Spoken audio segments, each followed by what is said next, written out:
আল্লাহ তাআলা মঞ্জুর করেন, কবুল করেন। কয় শ্রেণীর?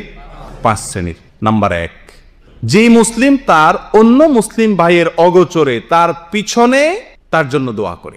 যেই মুসলিম তার অন্য মুসলিম ভাইয়ের অগোচরে, তিনি এখানে নাই, তার জন্য আল্লাহর কাছে কোনো কিছু চায়, ওই চাওয়া আল্লাহ সুবহানাহু ওয়া তাআলার ফেরেশতারা ওই দোয়াকারী ব্যক্তির জন্য আল্লাহর কাছে পেশ করেন। কথা বুঝতে পারছি ভাই? সহিহ মুসলিম হাদিসে আসছে, আবু দারদা রাদিয়াল্লাহু তাআলা বর্ণনা করেছেন, নবী আলাইহিস সালাতু ওয়াস সালাম বলেছেন, মা মিন আবদিন মুসলিমিন ইয়াদউ লিআখিহি বিযাহরিল গায়বি ইল্লা ক্বালাল মালাকু ওয়া লাকা বিমিসলিন। কোন মুসলিম বান্দা তার ভাইয়ের জন্য যদি অগোচরে, তিনি এখানে নাই, তার অনুপস্থিতিতে যদি আল্লাহর কাছে তার জন্য কোনো কিছু চায়, কোনো কল্যাণ চায়, তো আল্লাহর ফেরেশতারা ওই ব্যক্তির জন্য, দোয়াকারী ব্যক্তির জন্য আল্লাহর কাছে দোয়া করে যে তোমার জন্য আল্লাহ তাআলা তাই দেখ যা তুমি তোমার মুসলিম ভাইয়ের জন্য চাইতেছ। তাহলে আমাদের জানা শোনা, পরিচিত অপরিচিত যত মুসলিম ভাই বোনেরা আছেন, তাদের জন্য তাদের অগোচরে আমরা যা চাইবো, মনে রাখবো যে সেই চাওয়াটা আল্লাহর ফেরেশতারা আমার জন্য আল্লাহর কাছে কি করবেন? পেশ করবেন। আর ফেরেশতার চাওয়া এটা মঞ্জুর হওয়ার সম্ভাবনা একেবারেই জোরালো। ঠিক না বেঠিক? তাহলে একটি জায়গা আমরা পেলাম যে আমি যদি চাই আমার দোয়া কবুল হোক, তাহলে একটি কৌশল হলো আমি কি করব? অন্য ভাইয়ের জন্য কি করব? দোয়া করব। তাহলে ইনশাআল্লাহ আল্লাহ সুবহানাহু ওয়া তাআলা আমাকেও কি করবেন? দিয়ে দিবেন। দুনিয়ার ব্যাপারটা সম্পূর্ণ ব্যতিক্রম ভাই। দুনিয়ার বিষয়ে আপনি যদি কিছু পাইতে চান, তো আপনি চাইবেন যে এটা আমি চাই, আর জনে কেউ না চায়। ঠিক না বেঠিক? কারণ আরেকজন চাইলে তারেও যদি দেয় দাতা, তাহলে আমারটা তো মিস হইতে পারে। আল্লাহ সুবহানাহু ওয়া তাআলার সিস্টেম সম্পূর্ণ উল্টো। আপনি যদি অন্যের জন্য চান, আল্লাহ সুবহানাহু ওয়া তাআলা আপনার জন্য কি করবেন? ইনশাআল্লাহ মঞ্জুর করবেন। মনে থাকবে তো ইনশাআল্লাহ? 1 নম্বর জায়গা পেয়ে গেলাম। নাম্বার 2, মাজলুম ব্যক্তির দোয়া, অত্যাচারিত ব্যক্তির দোয়া।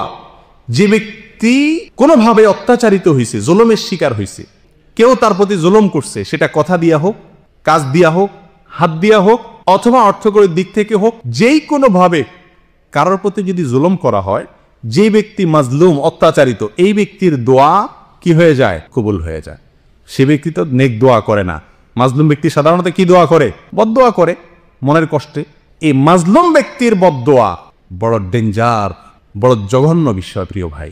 আমার আপনার দ্বারা যদি কোনো কারোর প্রতি কখনো অবিচার হয়ে যায়, সেটা আমার মুখ দিয়া হোক, আমার হাত দিয়া হোক, অন্য কোনো অঙ্গ প্রত্যঙ্গ দিয়ে হোক, যে কোনো উপায়ে হোক, সঙ্গে সঙ্গে ওই ব্যক্তির কাছ থেকে ক্ষমা চেয়ে এটাকে সম্পূর্ণভাবে ভ্যানিশ করে দেওয়ার চেষ্টা আমাদের মধ্যে থাকতে হবে। কারণ মাজলুম ব্যক্তির দোয়া এত জঘন্য যে এই ব্যক্তির দোয়া আল্লাহ সুবহানাহু ওয়া তাআলা সাধারণত কি দেন না?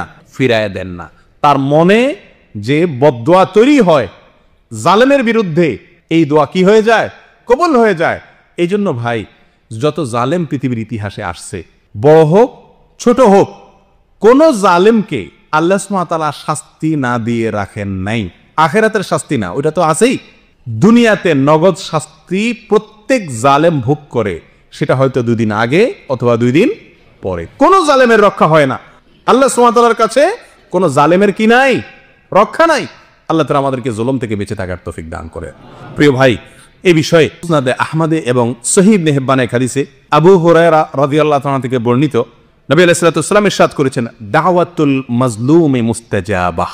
যে ব্যক্তি মাজলুম, অত্যাচারিত, জুলুমের শিকার, তার দোয়া কবুল হয়ে যায়। তার দোয়া কি হয়ে যায়? কবুল হয়ে যায়। এখন আপনি বলতে পারেন, সে যদি নিজে 2 নম্বর মানুষ হয়, বেনামাজি হয়, খারাপ মানুষ হয়, এমনকি অমুসলিম হয়, তাহলে তার প্রতি জুলুম করলেও কি আল্লাহ সে দোয়া কি শুনবেন কিনা? তার বদদোয়াও শুনবেন কিনা? সেই কথাও হাদিসে আসছে। নবী আলাইহিস সালাতু ওয়াস সালাম বলেছেন, ওয়া ইন কানা ফাজিরান ফাফুজুরুহু আলা নাফসিহি।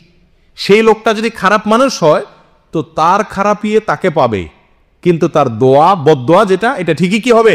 কবুল হয়ে যাবে। কত বড় জঘন্য কথা প্রিয় ভাই। তাহলে অমুসলিমও যদি হয়, খারাপ মানুষও যদি হয়, জুলুম যদি করেন, তো মনে রাখবেন ওই ব্যক্তির মনে যদি কষ্ট থেকে আপনার প্রতি কোনো বদদোয়া আসে, আর কি নাই? রক্ষা নাই। আল্লাহ তাআলা আমাদেরকে জুলুমের অপরাধ থেকে, জুলুমের অন্যায় থেকে, জুলুমের গুনাহ থেকে আল্লাহ তাআলা আমাদেরকে হেফাজত করুন। 3 নম্বর ব্যক্তি হলেন বাবা। কে? বাবা। বাবার দোয়া কবুল হয় সন্তানের জন্য। বাবার দোয়া কবুল হয় কার জন্য? সন্তানের জন্য। সেটা পক্ষের দোয়া হোক অথবা বিপক্ষের দোয়া হোক, নেক দোয়া হোক অথবা বদদোয়া হোক, বাবা যদি সন্তানের জন্য দোয়া করে সে দোয়া কি হয়ে যায়? কবুল হয়ে যায়। এ বিষয়ে ইবনে মাজাহ বর্ণিত এক হাদিসে নবী আলাইহিস সালাতু ওয়াস সালাম বলেছেন, সালাসু দাওয়াতিন ইউস্তাজাবু লাহুন্না লা শাক্কা ফিহিন। তিনটা দোয়া কবুল হয়ে যায়, কোনো সন্দেহ নাই, সন্দেহাতীতভাবে কবুল হয়ে যায়। তার ভেতরে একটি দোয়া হলো ওয়াদাওয়াতুল ওয়ালিদি লিওয়ালাদি। বাবা যদি তার সন্তানের জন্য কি করে? আল্লাহর কাছে দোয়া করে, তো সে দোয়া কি হয়ে যায়? কবুল হয়ে যায়। অন্য বর্ণনায় আসছে দাওয়াতুল ওয়ালিদি আলা ওয়ালাদি, অর্থাৎ বাবা যদি সন্তানের বিরুদ্ধে বদদোয়া করে সেটাও কি হয়ে যায়? কবুল হয়ে যায়। তাহলে ভাই, বাবা মা তাদের প্রতি খুব বেশি যত্নশীল থাকতে হবে, যাতে কখনো যেন তাদের কাছ থেকে কি না আসে? বদদোয়া না আসে। সবসময় যেন তাদের কি পাই? আমরা নেক দোয়া পাই। এই আপ্রাণ চেষ্টা সবসময় থাকতে হবে। আল্লাহর পক্ষ থেকে বড় কঠিন পরীক্ষা মা বাবা। উল্টাপাল্টা করবেন ওনারা, কিন্তু ব্যবহার খারাপ করা যাবে না। জুলুম করবেন ওনারা, কিন্তু ব্যবহার খারাপ করা যাবে না। কঠিন একটা জায়গা, কিছু বলতেও পারবেন না, শুধু সইতে হবে। কি করতে হবে? সইতে হবে। বাবা মা যদি নিজেরা অন্যায় করেন, তার বিচার আল্লাহ অবশ্যই করবে, সেটা ভিন্ন কথা। কিন্তু আপনি করতে পারবেন না, বিচার করতে পারবেন না, কিছু বলতে পারবেন না। বড় জটিল একটি জায়গা। যাই হোক, তো বাবার দোয়া সন্তানের জন্য এটা কি হয়ে যায়? কবুল হয়ে যায়। নাম্বার 4, নেক সন্তানের দোয়া তার বাবা মায়ের জন্য। বাবা মা মৃত্যুর পরে যদি নেক সন্তান থাকে, আমলকারী সন্তান থাকে, এমন সন্তান থাকে যে সন্তান নামাজি, কালামি, দিনদার, তো তার দোয়াও ওই বাবা মার জন্য আল্লাহ কি করেন? কবুল করেন। আমরা সবাই একটি বিখ্যাত হাদিস জানি, তিরমিজি এবং ইবনে খুজাইমা আর অন্যান্য হাদিসের কিতাবে আসছে, নবী আলাইহিস সালাতু ওয়াস সালাম বলেছেন, ইযা মাতাল ইনসান ইনকাতা আনহু আমালুহু আও ইনকাতা আমালুহু। যখন মানুষ মারা যায় তার সমস্ত আমলের দরজা কি হয়ে যায়? বন্ধ হয়ে যায়। কিন্তু তিনটা দরজা কি থাকে? খোলা থাকে। তার ভিতরে একটা হলো ওয়ালাদুন সালেহ ইয়াদউ লাহ, নেক সন্তান যদি সে রেখে যায়, আর সে সন্তান যদি তার মা বাবার জন্য কি করে? দোয়া করে। তো এই দোয়া তার উপকারে আসে। এই দোয়া কি হয়? আল্লাহর কাছে কবুল হয়। তাহলে যদি দুনিয়াতে নেক সন্তান রেখে যেতে পারি, তাহলে সেই দোয়া আমাদের জন্য কি হবে? ইনশাআল্লাহ কবুল হবে। আর আমরা যদি নিজেরা নেক থাকার চেষ্টা করি, আর বাবা মা দুনিয়া থেকে যে থাকেন তাদের জন্য দোয়া করলে সেটাও কি হবে? ইনশাআল্লাহ কবুল হবে।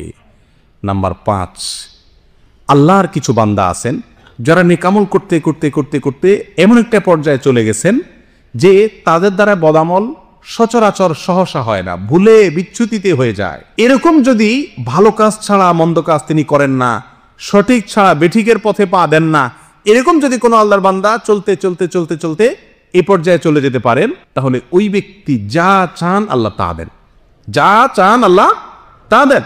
সহিহ বুখারীতে আসছে, নবী আলাইহিস সালাতু ওয়াস সালাম বলেছেন, আল্লাহর কিছু বান্দা তারা ফরজ আমলগুলো করে, নফল আমলগুলো করে করে আল্লাহ তাআলার নৈকট্য অর্জন করে, করতে করতে করতে একটা পর্যায়ে গিয়ে তার হাত, তার মুখ, তার চোখ, তার কান, তার অঙ্গ প্রত্যঙ্গ থেকে যাই চায় সবকিছু আল্লাহ সুবহানাহু ওয়া তাআলা কি করে দেন? মঞ্জুর করে দেন। কেমন যেন তার চাওয়াই হলো আল্লাহর চাওয়া, চাওয়াই কি হয়ে যায়? আল্লাহর চাওয়া হয়। সহিহ বুখারীর আরেক হাদিসে নবী সাল্লাল্লাহু আলাইহি ওয়াসাল্লাম বলেছেন, ইন্না মিন ইবাদিল্লাহি লাউ আকসামা আলাল্লাহি লা আবাররাহ।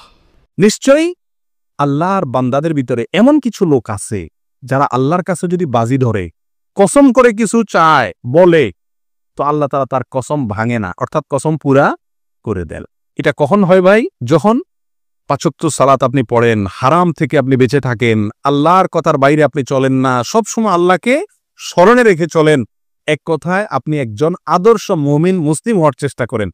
এই পর্যায়ে চলে গেলে আপনি তখন নেককার হয়ে যান বা আব্দে সালেহে পরিণত হয়ে যান। তখন আল্লাহ সুবহানাহু ওয়া তাআলা আপনার সকল চাওয়া কি করবেন? ইনশাআল্লাহ পূরণ করবেন। এ হলো 5 শ্রেণীর ব্যক্তি যাদের দোয়া আল্লাহ তাআলা কি করেন? কবুল করেন।